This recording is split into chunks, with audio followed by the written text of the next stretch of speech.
এই আজব ভাই, কি অবস্থা, কেমন আছেন? কেমন লাগতেছে এই ট্রেন জার্নিটা? ভালো লাগতেছে, খুব ভালো লাগতেছে। কোথায় যাচ্ছি আমরা আজকে? আমরা যাচ্ছি সিরাজগঞ্জ। সিরাজগঞ্জ কোন কোন জায়গায় যাবো আমরা? সিরাজগঞ্জের আপাতত উল্লাপাড়া। আবার এখানকার কি কি কি আছে খাবার এখানকার কোন কোন জায়গা? উল্লাপাড়ায় হলো আমরা যাবো স্বরূপের ঘোল খাইতে। গোল মাঠা। এরপরে একটা হলো নবরত্ন মন্দির আছে, খুব সুন্দর একটা মন্দির। ওইখান থেকে যাবো শাহজাদপুর। আচ্ছা, শাহজাদপুরে আছে হইলো রবীন্দ্রনাথের ওই কুঠি বাড়ি নাকি একটা বলে, কাছারি কাছারি বাড়ি বলে আর কি। আচ্ছা। আর একটা হলো মাজার আছে, শাহ মকসুদের একটা মাজার।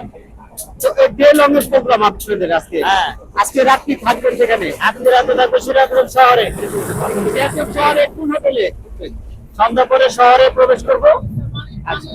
এরপরে কালকে সারাদিন শহরের আশেপাশে স্পট গুলো ঘুরে তারপরে রাতে ঢাকা ব্যাক করবো।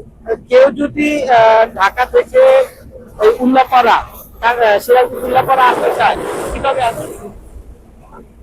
কেউ যদি ঢাকা থেকে উল্লাপাড়া আসতে চায় কিভাবে আসবে? যে কোনো ট্রেন আছে, সব ট্রেনই মোটামুটি উল্লাপাড়া থামে। ঢাকা কমলাপুর থেকে উল্লাপাড়া অনেক ট্রেন আছে থামে। আচ্ছা, ঢাকা থেকে যে কেউ বিকাশের মাধ্যমে উল্লাপাড়া স্টেশনে নামতে হবে। উল্লাপাড়া স্টেশনে অথবা মনসুর আলী স্টেশনে নামতে হবে। বাইরে থেকে আসতে পারে। তো কেমন লাগতেছে এই যে ট্রেনিটা? হাইওয়ে হাইওয়ে, হ্যাঁ, এই যে হচ্ছে হাইওয়ে।